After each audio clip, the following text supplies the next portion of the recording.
There are questions polite people once knew not to ask, but every so often, a question survives the centuries, buried, whispered, nearly forgotten, only to surface again with unnerving clarity. Here is one of those questions. Was Jesus of Nazareth more than a prophet? Was he perhaps something stranger, something older, a magician, a keeper of ancient secrets? For most, Jesus is a figure cloaked in holiness, the teacher, the healer, the Son of God. But what if, behind that familiar veil, there lies another layer, one marked by esoteric rites, hidden knowledge, and forbidden wisdom passed down through vanished sects and long-lost scrolls? This is not a sermon. It is an investigation, a descent into the half-lit corridors of history, where forgotten gospels whisper and ancient heresies still burn faintly in the dark. We will walk with mystics and skeptics, with early saints and secret keepers. And we will ask, with care and curiosity, did Jesus know something the world wasn't ready to hear? From the silence of his so-called lost years, to accusations of sorcery, to the teachings some claim were meant only for the initiated.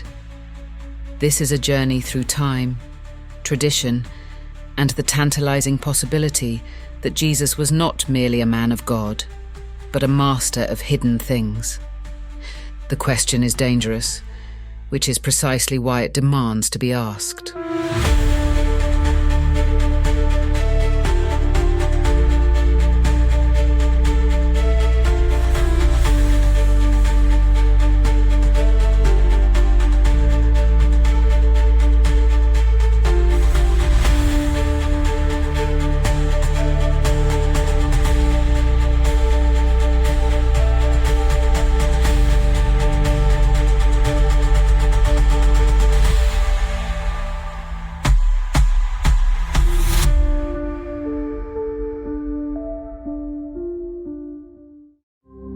There is a silence in the Gospels, a stretch of nearly 2 decades where the story simply vanishes.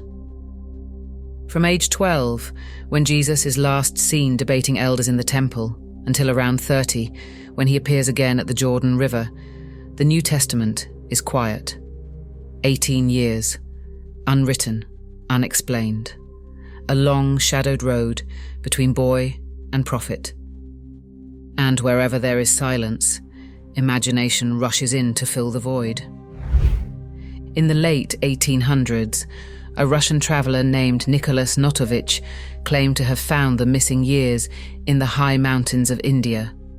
He spoke of an ancient manuscript kept in a monastery in Ladakh, an account of Isa, a holy man from the West, who journeyed through the Punjab and studied with Hindu sages and Buddhist monks. In this version, Jesus is not hidden, but wandering. He debates Brahmins in temples, learns compassion from the lamas of Tibet, and returns to the Holy Land not only with a message, but with mystical mastery. The story caught fire. Pilgrims and seekers followed, some even claiming to glimpse the same scrolls in Himalayan monasteries. Whether true or not, it offered a compelling image. Jesus, the world-travelling sage, shaped not just by Judea, but by the wisdom of the East. Yet others looked closer to home. Some imagined Jesus walking the stone-lined libraries of Alexandria, reading Hermetic scrolls by candlelight. Others saw him among the Essenes, those desert mystics who lived in silence, bathed in ritual, and awaited a cosmic reckoning near the shores of the Dead Sea. There are hints, ritual purity, shared meals, talk of end times, that seem to echo through Jesus' teachings. Had he once knelt among those scroll keepers at Qumran? Had he heard their prayers beneath the stars? Historians, ever cautious, remind us, there is no proof. No record places Jesus beyond Galilee during those years. The simplest answer, he stayed home, worked with wood, lived quietly, remains the most likely. And yet, silence is a kind of invitation. The blank page between boyhood and ministry is a space for myth, for mystery, for questions that refuse to die. Perhaps Jesus never left Nazareth, or perhaps the man who would become Christ once looked east into the rising sun and found something there that the world wasn't ready to understand. When Jesus stepped into public life, something strange began to happen. He healed the blind with touch, cast out spirits with words, and turned water into wine without explanation. To the faithful, these were miracles. To others, they were signs of something more dangerous. In the ancient world, power like that didn't just belong to prophets. It could also belong to sorcerers. In Judea, there had been wonder workers before. Honi the circle drawer. He stood in the dust, drew a line, and refused to leave until rain fell from the heavens. Another, Hanina ben Dosa, was said to heal the sick with prayer alone. These men were not labelled magicians by their followers. They were holy, Hasidim, vessels of divine grace. But to skeptics, their feats carried the scent of sorcery. Beyond Judea, the Greco-Roman world teemed with men who bore similar reputations. Magoi, thaumaturges, mystics walking the threshold between man and God. Among them was Apollonius of Tyana, a philosopher, healer and supposed miracle worker. He travelled widely, preached virtue, expelled demons, even some said, raised the dead. His story began to echo Jesus's so closely that later generations drew uneasy comparisons. Two holy men, two sets of wonders, but only one worshipped as divine. Defenders of Christian orthodoxy pushed back. Jesus worked through divine power. Apollonius, they said, trafficked in deception and demons. The narratives were drawn like battle lines, divine miracle against dangerous magic. But the resemblance lingered. Even during Jesus' lifetime, his critics accused him of sorcery. Some claimed he cast out demons by the power of Beelzebul, prince of demons. Jesus replied with parable and paradox, "A house divided cannot stand." But the accusation had taken root. Later, in the 2nd century, a pagan critic named Celsus offered a scathing portrait of Jesus. Not a saviour, he claimed, but a man who learned magic in Egypt and returned home puffed with pride and trickery. His miracles, Celsus insisted, were nothing more than sleight and spell. The image of Jesus as a wandering magician, clever, dangerous, and unholy, began to take shape among those who refused to see divinity in him. Centuries later, this image was revived.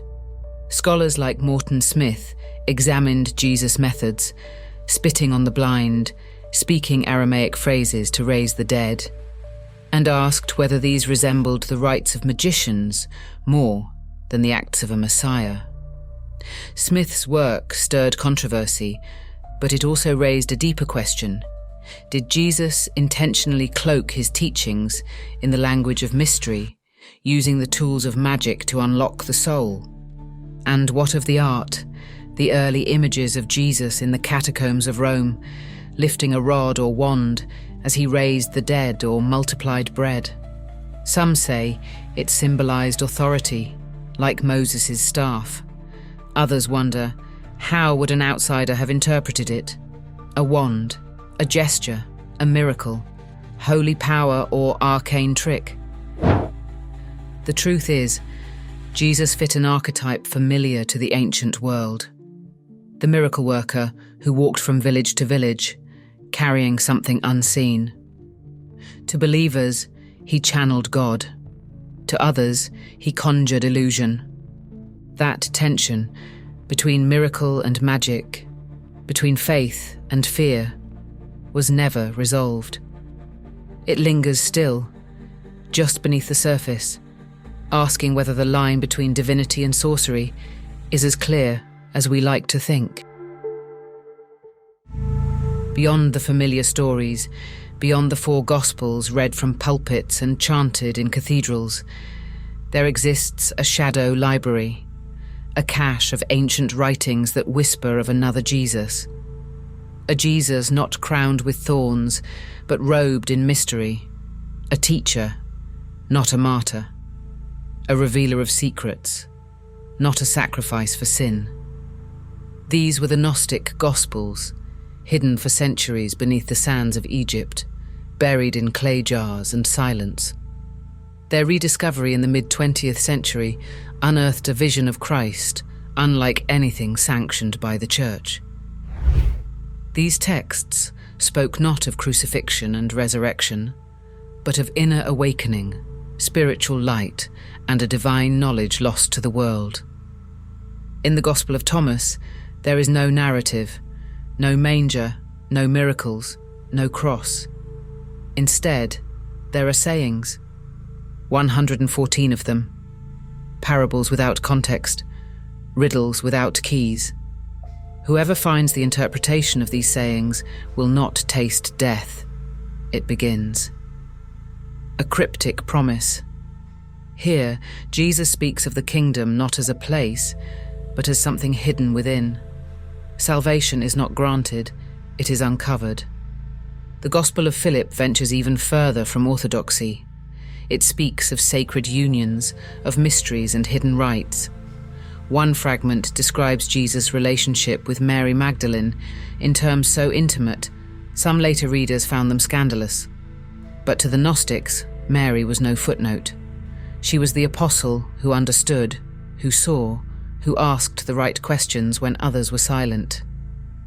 In their vision, she was his closest companion, not in romance, but in revelation. Other texts deepen the mystery. In Pistis Sophia, Jesus teaches for 11 years after his resurrection, mapping out cosmic hierarchies and celestial realms.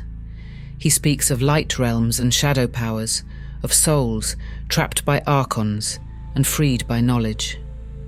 This Jesus is a guide for the soul's ascent, not a lamb led to slaughter.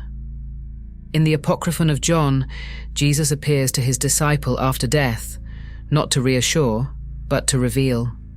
He speaks of the unknowable source, the aeons, the fall of wisdom, the divine spark buried in flesh. It is a cosmology of stars and spirits, of veils and revelations, a universe where God is not a king on a throne, but a silence beyond all names, and Jesus is the one who breaks that silence. Some of the Gnostic writings even rewrite the Passion.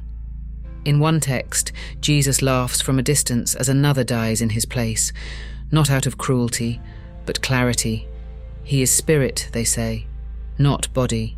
His death was illusion, a trick played on the rulers of darkness. The true Christ, they believed, could not be killed. The early church saw danger in these ideas. A Jesus who did not suffer, who whispered secrets to a chosen few, who told his followers to look within instead of bowing to authority. That was a threat. And so the Gnostic texts were denounced, hidden, or burned. Their authors were labelled heretics, their gospels declared false. But fire cannot consume what is already buried in the soul. The Gnostic Christ survived, in fragments, in rumours, in the glint of something hidden behind doctrine. Today, these texts reveal a Christianity more varied, more mystical than most have been told. A Christianity where Jesus says, "I am the light that is over all things. Split a piece of wood, and I am there." It is a Christ who walks through dreams, a magician of the soul, a whisperer of stars, not to be worshipped from afar, but to be followed into the silence within. The one who reminds us that the divine is not above, but already inside, waiting to be remembered. From the beginning, the story of Jesus carries the scent of desert winds and ancient tombs. The Gospel of Matthew tells of a hurried escape. Mary, Joseph, and the infant Jesus slipping across the border into Egypt, fleeing Herod's wrath. It was a flight both desperate and symbolic, echoing the old cry of prophecy, "Out of Egypt I called my son." And so the child, who would become Christ, spent part of his earliest years in the land of pharaohs, beneath the gaze of forgotten gods. Egypt was no ordinary refuge. For centuries, it had been the crossroads of wisdom and sorcery, philosophy and ritual. Alexandria, its great city by the sea, was a crucible of cultures, a place where Jewish scribes translated scripture into Greek, and philosophers debated the soul's ascent among scrolls and stars. Here, the lore of Isis and Osiris mingled with Platonic forms and mystic rites. If Jesus and his family dwelled in this realm, even briefly, what echoes might he have carried back? Some legends, later whispered in the apocryphal texts, imagined the young Jesus performing curious feats, breathing life into clay birds, bending the rules of nature like a child might bend reeds in a stream. Such tales were not meant as history, but as hints. Hints that perhaps the boy from Nazareth had brushed against something ancient, something hidden. Egypt's influence stretches far beyond geography. The myth of Osiris tells of a god torn apart, slain by his brother, and brought back to life by his beloved. His resurrection was not mere return, but transformation, a descent into death, followed by a rise into divinity. Festivals reenacted his rising. His devotees spoke of eternal life.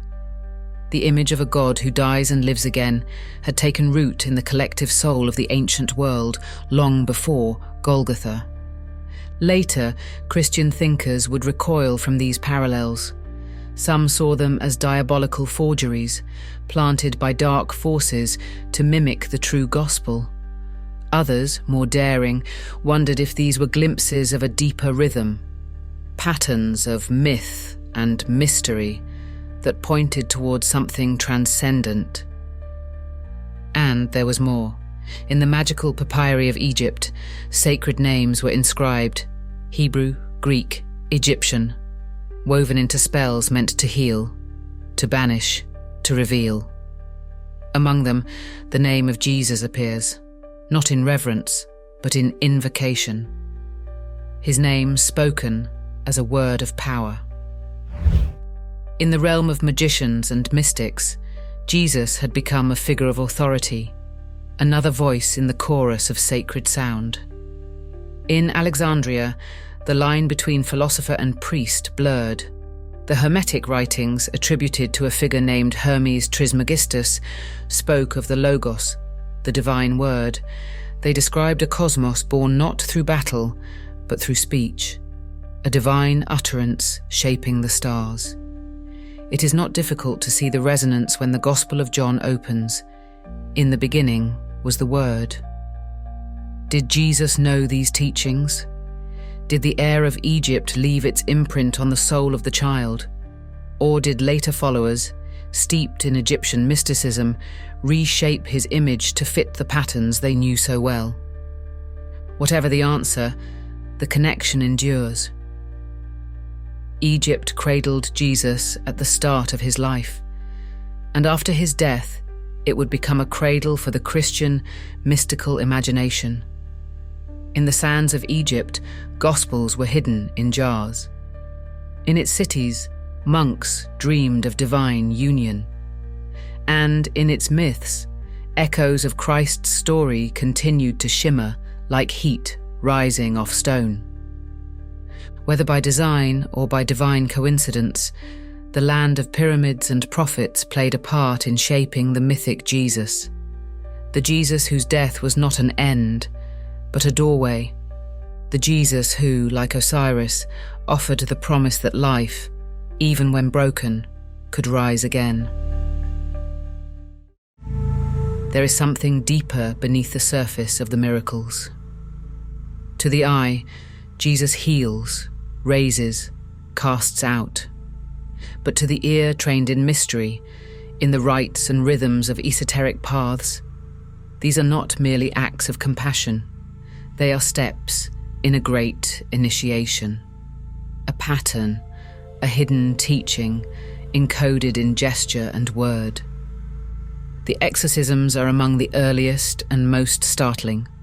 Jesus speaks and unclean spirits flee. He does not chant incantations. He does not invoke elaborate rites. He simply speaks, a word, a name, a command, and darkness obeys. To the mystic, this is more than power. It is mastery over the invisible. In ancient traditions, to name something was to know its essence, and to know its essence was to rule it. Jesus demanding the demon's name, Legion, before banishing it, was more than dramatic. It was an act of sacred identification, an echo of old rituals in which initiates learned to confront the shadows within and cast them out. Such moments were not just deliverances, they were transformations. Mary Magdalene, freed from 7 demons, does not simply recover. She awakens. She becomes a different person. In the language of the mysteries, she has passed through a gate. Then there is Lazarus, a friend, beloved. 4 days in a tomb. Jesus arrives, weeps, prays, and calls him forth. Lazarus, come out. A command that shakes more than stone. Some have seen in that moment not only the triumph of life over death, but the reenactment of something older. A rite of rebirth. A cave becomes a womb. Grave clothes, the wrappings of the initiate. The dead man walks out into the light, transformed. In this reading, Jesus is not simply performing a miracle. He is guiding Lazarus through an initiatory death, awakening the divine within.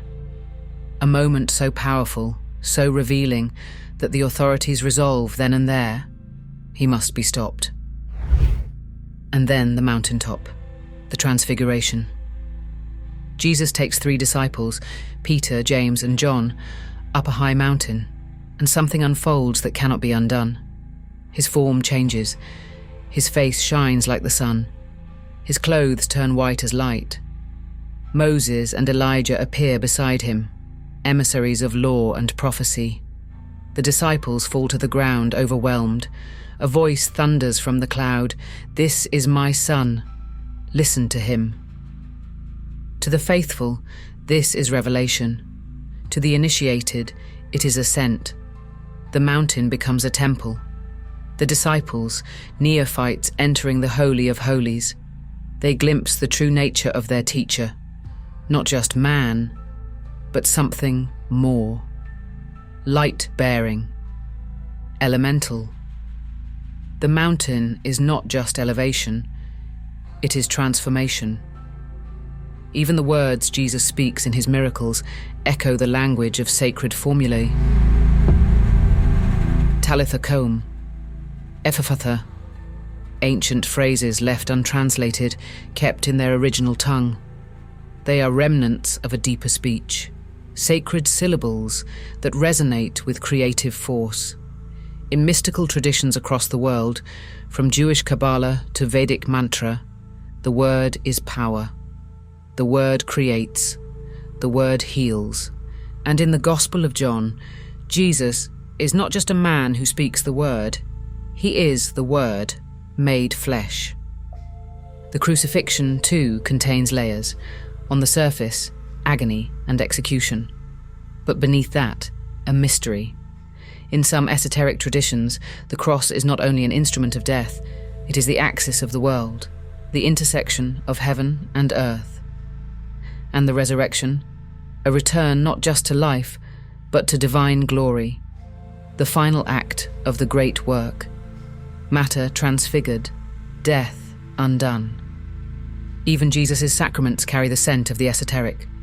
Baptism, immersion, death, and rising again. The Eucharist, bread and wine as body and blood, not symbolic alone, but sacramental, a mystical union with the divine.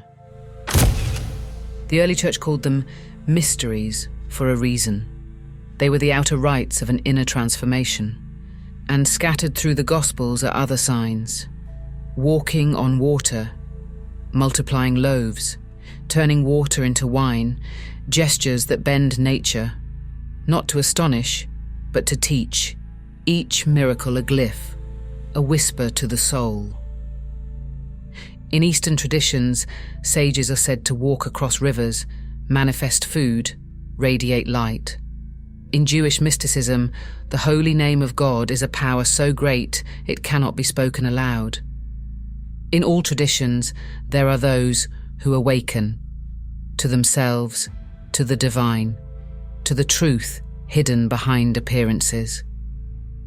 And in this, Jesus becomes not merely a wonder worker, but an initiator, one who awakens others, one who draws back the curtain and says, "Come and see." His miracles are not tricks, they are doors, and he invites us to walk through. If Jesus carried within him the spark of secret knowledge, if the miracles were rituals and the teachings a thread into higher realms, then one must ask, what became of that path? What happened to those who followed the Christ of mysteries rather than the Christ of creeds? History, like a well-sealed tomb, offers its answer. The esoteric Christ was buried, deliberately, forcefully, and with finality. As Christianity spread and took form, the early church was not a single voice, but a choir of conflicting songs. Some sang of gnosis, of inner light, of the soul's ascent through heavenly realms. Others sought certainty, structure, doctrine carved in stone. And it was the latter who gained the power. By the late 2nd century, the pen became a blade. Writers like Irenaeus and Tertullian denounced the mystics, calling them heretics, corrupters of truth, followers of knowledge falsely so called. Irenaeus drew the boundaries of orthodoxy with unflinching precision. 4 Gospels, no more. One path, not many. He called out the Valentinians and other Gnostic groups by name, describing their secret teachings only to destroy them. The very word, Gnostic, became a weapon, flung like an accusation. Tertullian was no gentler.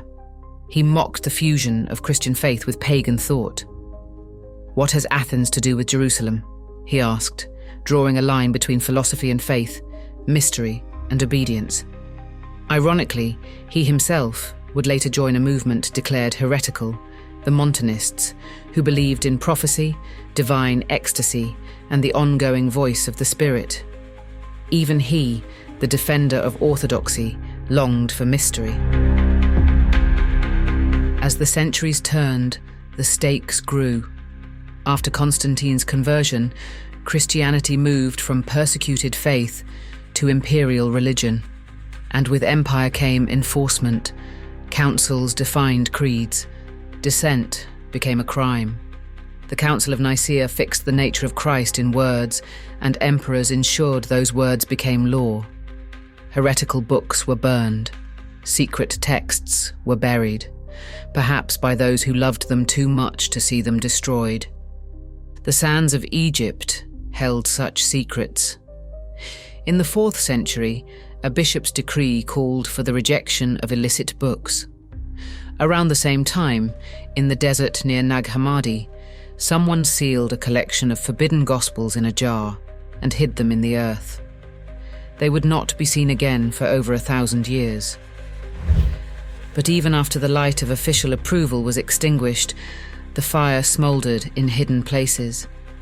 In the medieval south of France, a dualist faith took root, strange, austere, and hauntingly familiar. The Cathars believed the world was the battleground of 2 gods, one of spirit, one of matter.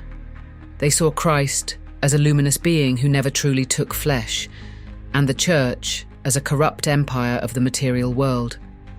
They had no churches, no sacraments, only a sacred initiation and the austere purity of the soul. The Church's response was swift and merciless. A crusade was launched, not against pagans, but against fellow Christians. Entire towns were razed, the Cathars were hunted to extinction.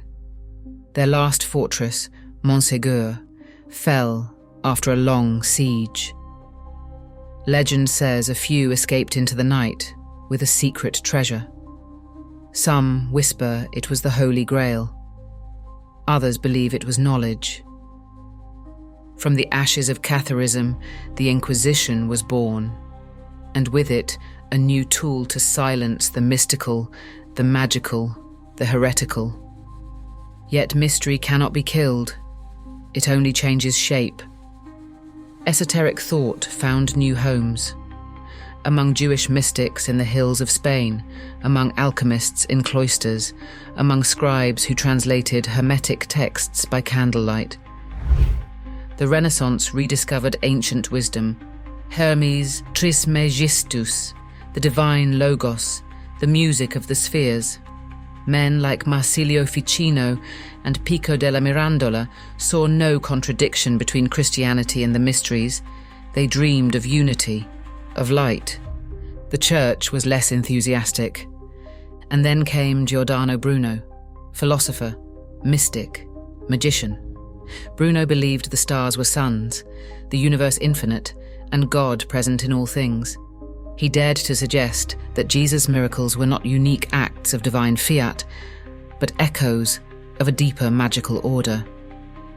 He was burned in Rome for his beliefs, not merely for science, but for heresy, for denying the Trinity, for embracing reincarnation, for daring to merge faith with forbidden fire.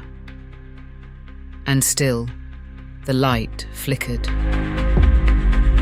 Jakob Böhme, a humble cobbler, began to write visions of divine alchemy, God as light and shadow, Christ as the key to inner rebirth. His books were banned. He was silenced, but his words endured, read in secret, cherished by mystics from England to the Baltic. He wrote of the Christ within, of a cosmic redemption that echoed not just in churches, but in stars, in stones, in the soul. And so, the Church stamped and stifled and burned. But it could not erase the idea. Through symbols, through whispers, through the ink-stained hands of the defiant, the vision of Jesus as initiate, as bearer of ancient light, continued, sometimes in the coded language of alchemy, sometimes in the rituals of secret brotherhoods, sometimes in the quiet ecstasies of solitary mystics. By the Enlightenment, the great gates of dogma began to creak, new voices rose, new visions took hold, and the old questions returned, clothed now in the language of freedom, reason, and rediscovered wonder. But that is a story for the modern age. For now, it is enough to know this. The magician Christ was never entirely lost, only hidden, and every so often, when the world quiets and the soul begins to stir, he returns, not with thunder, but with a whisper. Come and see. In the twilight of the 19th century, as the old world yielded to steam and electricity, something ancient stirred awake. Behind the age of reason, hidden in the shadows of spiritual yearning, a new image of Jesus began to take shape, not as a distant deity confined to stained glass, but as a luminous master of mysteries, a magician of divine wisdom. With the loosening grip of ecclesiastical control, visionaries, mystics, and philosophers found freedom to dream. What if the story of Jesus held more than dogma? What if, beneath the parables and proclamations, lay the fingerprints of a secret tradition, a path of spiritual transformation stretching across time and faiths? It was Helena Blavatsky who lit the first flare. In salons thick with incense and exotic texts, her voice rang out with strange proclamations that Jesus, like Buddha and Krishna, was an initiate of the ancient brotherhoods, a master of wisdom, not singular in divinity, but profound in attainment. She saw him not as a miracle worker of blind faith, but as a soul who had climbed the spiral of reincarnation, arriving at Christhood through many lifetimes. Others followed. Theosophists like Annie Besant and Charles Leadbeater sketched vast spiritual hierarchies in which Jesus played a cosmic role, an ascended being still guiding humanity from beyond the veil. In their eyes, the gospel was not a conclusion, but a beginning, one chapter in an eternal saga of soul evolution.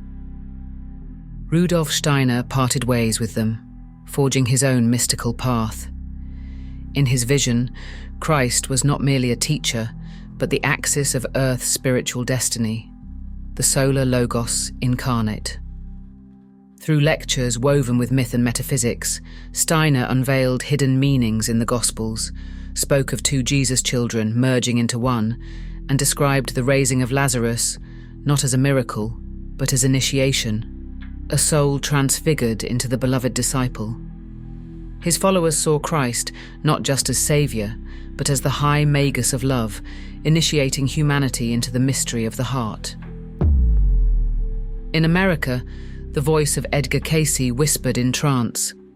The sleeping prophet, steeped in Bible and mysticism, saw Jesus not as a singular incarnation, but as a soul shaped over ages, Adam, Enoch, High Priest of Atlantis, until finally Jeshua. Cayce's Jesus journeyed to Egypt, Persia, and India, not to rule, but to learn. In this tapestry, the Jordan baptism became a crowning rite, where all knowledge converged and the Christ Spirit descended. For Cayce, Jesus was a pattern soul, a luminous guide showing humanity what it might one day become. And as the 20th century unfolded, the echoes grew louder.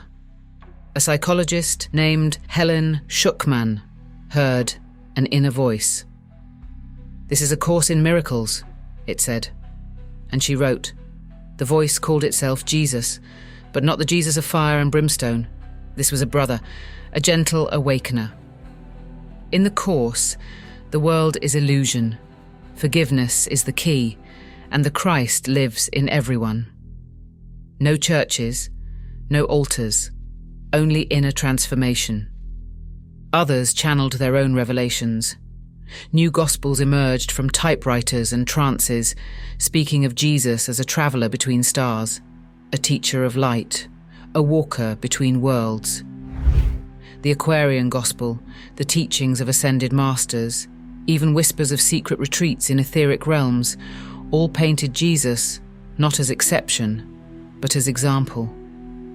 In these visions, Jesus is not alone. He stands alongside other luminous souls, avatars, sages and seers, each guiding humanity up the same spiral path. His miracles become archetypes, his words mantras, his life a map of awakening. Even in academic circles, the old certainties began to tremble. Scholars like Marcus Borg spoke of Jesus not as king or conqueror, but as mystic, a man immersed in the presence of the divine. Comparative theologians traced parallels between Jesus and the Buddha, the yogi, the shaman. Books explored the cosmic Christ, the Christ within, the Jesus of metaphor and myth. The forbidden questions no longer stayed silent, and beneath it all, secret orders still whispered his name. Rosicrucians, mystics, Freemasons, all kept candlelight vigil over esoteric truths. For them, Jesus was the master alchemist, the sacred heart, the phoenix of resurrection whose flame never truly died. Today, the magician Christ walks again, not in temples of stone, but in minds set ablaze by wonder. He is found in yoga studios and study circles, in the footnotes of forgotten gospels, and in the dreams of those who seek. Was Jesus a mystic, a magician, a master of inner light? The answer is not locked in creeds or carved in marble. It waits, shimmering in the imagination of those who dare to ask. Not, who was he? But what did he become? And what might we become if we followed the path behind his miracles into the sacred unknown? Our journey into the magician Christ has carried us across continents and centuries, through temple shadows and monastery corridors, past scorched scrolls and whispered heresies. We've walked beside pilgrims and prophets, skeptics and mystics, each holding a piece of a story too vast for any single creed to contain. And what have we found? Not a final answer, but a widening of the question. Jesus of Nazareth remains a figure of kaleidoscopic complexity, teacher, healer, rebel, revealer, a man of the people and yet somehow never quite of this world. He slips through the fingers of certainty, leaving behind symbols, stories, and signs. Was he a master of esoteric traditions? A mystic trained in secret schools? An adept whose miracles echoed ancient rites? The historical trail is broken, scattered with fragments and conjectures. But the archetype persists. Across the centuries, the image of the magician Christ returns, robed in light, speaking in riddles, performing wonders not to amaze, but to awaken. Perhaps this archetype tells us as much about ourselves as it does about him. We are a species drawn to mystery. We long for bridges between mind and soul, east and west, heaven and earth, and in Jesus, many have found such a bridge. A luminous thread that runs through every wisdom tradition, tying together the sacred and the strange. There is something in Jesus' story that resists closure. He is not content to sit still in stained glass.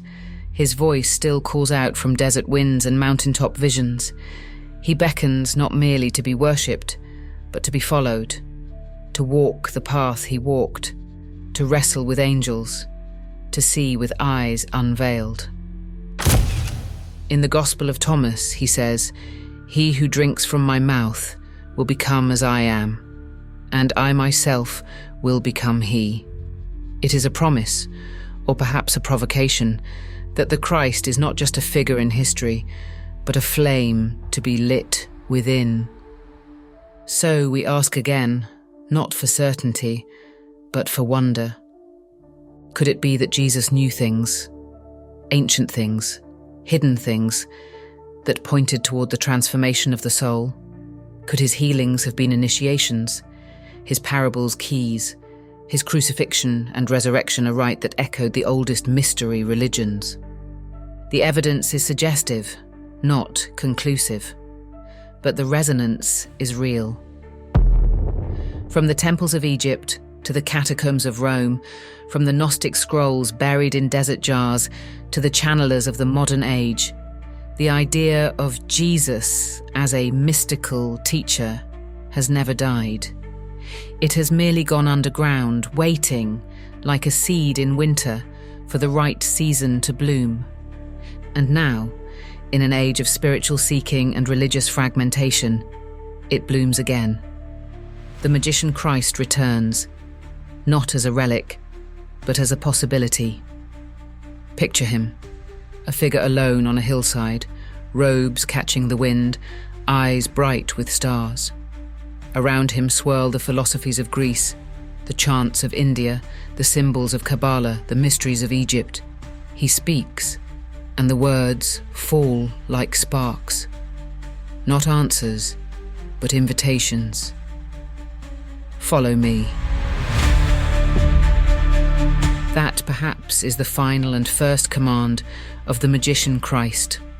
Not to believe, but to journey. Not to kneel, but to awaken. And so the curtain falls, but only so the stage can be set anew. His voice, once heard, is hard to forget. It lives in parable and poem, in dream and doubt, in the still, small places where the sacred hides. The mystery continues.